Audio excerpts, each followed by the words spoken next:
After watching the latest CBum YouTube video of the 10 exercises he thinks every bodybuilder needs, I figured I'd chime in and talk about the 10 that I think every bodybuilder needs. First on my list, the incline dumbbell press.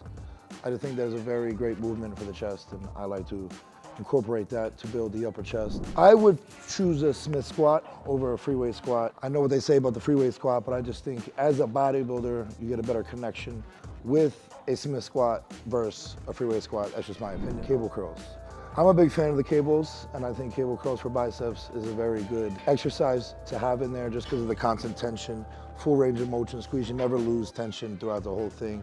Dumbbells, you know, you can kind of lose it somewhere in there. So I think cable curls is a great one. Pull-ups, 100% pull-ups. I think pull-ups is probably one of the most underrated exercises that people just don't utilize it enough. And I think, in my opinion, pull-ups, whether you're doing an assisted or free weight, that to me is what builds the ultimate back. Push-ups, again, I think push-ups are very an underrated exercise. This is an exercise I wouldn't necessarily start a workout with, but it is something I would end with to really burn it out and put as much blood volume into the muscle as possible. And I think, I've been doing that, or, dips, but, dips are tricky. But push-ups, I feel at the end of a workout, can really be utilized and very effective. And I would also do RDLs. Whether it's a dumbbell or a barbell, I think either or can be very effective, but some sort of an RDL. And I choose this over a deadlift just simply because I feel deadlifts, the ego, again, can get in the way a little too much. Because I know when I deadlift, I'm like, let's fucking lift some heavy shit. When you're doing an RDL, you're more prone to concentrate on hitting the hamstring more and focus on that primary muscle. And I just think that's a great ultimate builder for the hamstring. I would definitely choose a leg press. I think a leg press, to me, I've done leg press majority of my entire career.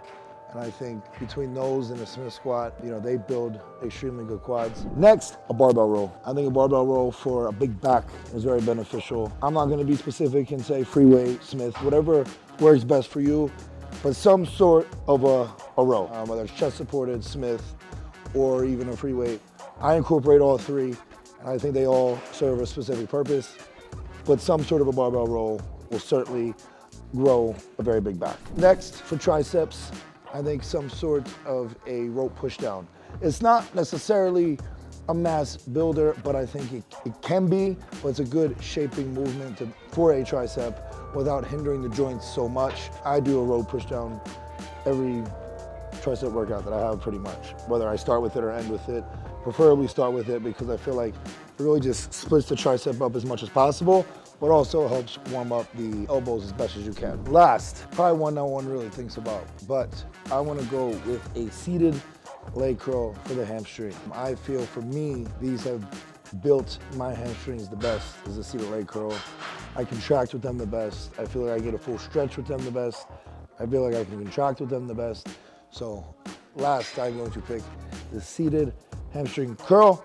And those are my 10 exercises that I think every bodybuilder should have or incorporate to grow. So let me know what you think in the comments, what exercise you guys think is most beneficial, and let me know. See you for the next video. Like, subscribe,